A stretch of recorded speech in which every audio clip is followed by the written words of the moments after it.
Assalamualaikum warahmatullahi wabarakatuh. Halo, selamat pagi. Saya Leo Rapli Nugroho dari kelas 2A, Prodi PGSD, Fakultas Keguruan dan Ilmu Pendidikan, Universitas 11 April Sumedang. Nah, pada hari ini kita akan membahas perubahan kondisi alam. Apa sih perubahan kondisi alam itu? Perubahan kondisi alam adalah perubahan yang terjadi pada lingkungan sekitar kita. Misalnya, cuaca yang berubah dari cerah menjadi hujan atau pohon yang berubah warna daun dari hijau menjadi kuning saat musim gugur. Perubahan ini bisa disebabkan oleh banyak hal, seperti pergantian musim, aktivitas manusia, atau bencana alam seperti gempa dan banjir. Ini adalah bagian dari cara alam bekerja dan bisa terjadi Secara alami atau karena tindakan manusia. Kemudian faktor-faktor penyebab kondisi alam berubah. Perubahan kondisi alam bisa terjadi karena aktivitas manusia dan peristiwa alam. Aktivitas manusia seperti menebang hutan, membuang sampah sembarangan, dan polusi membuat lingkungan rusak.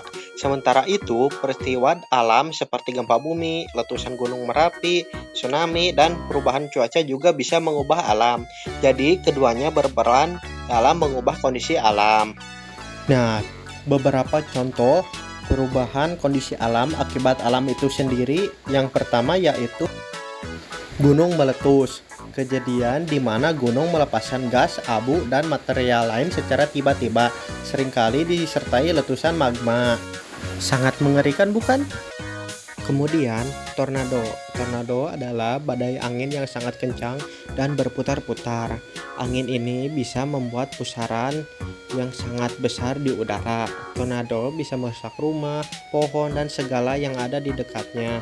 Tornado bisa muncul ketika hujan badai dan angin berputar-putar sangat besar di udara sehingga menciptakan tornado.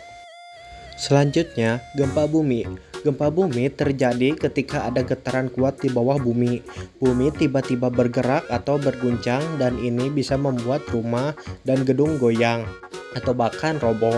Gempa bumi seringkali terjadi di daerah-daerah di mana lempengan bumi bertabrakan atau bergeser. Jika terjadi gempa bumi, sebaiknya lari keluar ruangan atau mencari lapangan yang sangat luas tanpa adanya pohon, gedung, ataupun bangunan-bangunan lain yang sangat tinggi. Kemudian tsunami adalah gelombang air laut yang sangat besar yang terjadi setelah ada peristiwa besar di bawah laut, seperti gempa bumi atau letusan gunung di laut. Gelombang ini bisa sangat tinggi dan menyapu pantai, membawa air laut jauh ke daratan. Kemudian bencana alam yang diakibatkan oleh manusia. Banjir adalah salah satu bencana yang disebabkan oleh manusia. Banjir terjadi ketika air sungai atau hujan turun dengan banyak sekali sehingga meluber dan membanjiri daerah daratan. Banjir bisa merendam rumah, jalan, dan area lainnya, dan kadang-kadang membuat orang harus mengungsi sementara waktu. Kemudian kebakaran hutan. Kebakaran yang disebabkan oleh manusia dapat terjadi karena berbagai aktivitas atau kelalaian yang dapat memicu api. Beberapa penyebab kebakaran hutan yang disebabkan oleh manusia adalah membuang rokok sembarangan, pembakaran lahan ilegal, dan sebagainya. Kemudian, tanah longsor. Tanah longsor terjadi ketika tanah di bukit atau lereng tiba-tiba turun ke bawah. Ini bisa terjadi karena hujan deras yang membuat tanah menjadi lembek atau terlalu berat. Longsor tanah bisa sangat berbahaya karena bisa menghalangi jalan atau merusak rumah. Tanah longsor terjadi ketika pohon-pohon yang ada di bukit ditebang sehingga akar pohon tidak bisa menahan tanah. Kemudian, dampak berubahnya kondisi alam. Perubahan kondisi alam bisa berdampak besar, misalnya hewan dan tumbuhan kehilangan tempat tinggal, banjir dan kekeringan menjadi lebih sering, serta udara dan air menjadi kotor. Hal ini membuat kehidupan manusia dan makhluk hidup lainnya menjadi lebih sulit. Kemudian, upaya pencegahan perubahan kondisi alam. Untuk mencegah kerusakan alam, kita bisa melakukan beberapa hal.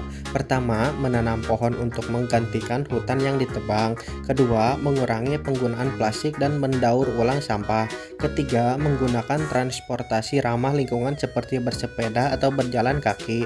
Keempat, menghemat energi dengan mematikan lampu dan alat elektronik jika tidak digunakan. Kelima, menjaga kebersihan lingkungan dengan tidak membuang sampah sembarangan. Dengan melakukan upaya-upaya ini, kita dapat membantu menjaga dan melindungi alam. Kemudian, kesimpulan pada materi kali ini adalah perubahan kondisi alam bisa disebabkan oleh faktor manusia maupun faktor alam itu sendiri, seperti gunung meletus, tornado, gempa bumi, tsunami, banjir, tanah longsor, dan kebakaran hutan. Memang tidak semua bencana bisa dicegah, tapi bencana akibat manusia masih bisa dicegah. Oleh karena itu, selalu jaga dan sayangi bumi kita, karena siapa lagi kalau bukan kita.